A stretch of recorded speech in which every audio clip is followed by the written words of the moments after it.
Hello friend, অনিন্দিতার mini ব্লগে সবাইকে স্বাগত। দেখো, এদিকে আমি রেডি হয়ে মনাকে নিয়ে মাকে নিয়ে টোটোয় করে চলে যাচ্ছি। কোথায় বলো তো? আজকে শ্রাবণ মাসের 3য় সোমবার, যেহেতু আমি শ্রাবণ মাস পালন করছি সেই জন্য আজকেও চলে যাচ্ছি একটা মন্দিরে পুজো দিয়ে। তো টোটোয় করে দেখো আমি যাচ্ছি, মন্দিরে চলে এসেছি। দেখো এত ভিড় আজকে, একটুও দাঁড়ানোর জায়গা নেই, আর বড় লম্বা একটা লাইন পড়েছে। আমি শেষের দিকে দাঁড়িয়ে আছি। তো এই দেখো আমি দাঁড়িয়ে আছি লাইনে। এই দেখো আমার হাতে আমি পুজোর সমস্ত জিনিসপত্র নিয়ে নিয়েছি। কৌটোর মধ্যে দুধ নিয়েছি আর সন্দেশ, কিছুটা ফুল বেলপাতা।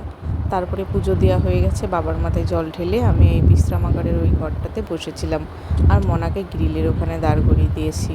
দেখো মনাও খুব খুশি ছিল, আর ও আমার সাথে জল ঢেলেছে আজকে, আর ওকে দাঁড় করিয়ে দিয়েছি। ও বাইরে লোকজন দেখছিল। তারপরে দেখো ভিতরে আমি যেহেতু আজকে আমি উপোস, সেই জন্য বাড়িতে আর কিছু রান্না করবো না আর খাবো না, তাই আমি ওখানে কুপন কেটেছিলাম। তো সেই কুপনে আজকে আমি এখানে খেয়ে নিচ্ছি।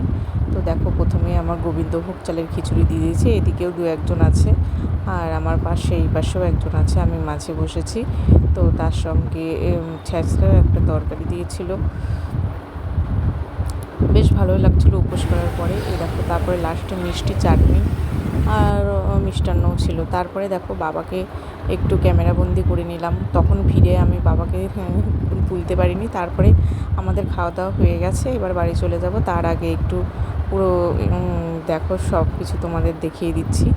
আমি যখন বাড়ি চলে আসবো তখন পর্যন্ত ভিড় ছিল। মা আমি আমাদের খাওয়া হয়ে গেছে, এবার আমরা বাড়ি চলে আসবো। টাটা, আবার নতুন কোনো ব্লগে তোমাদের সাথে দেখা হচ্ছে।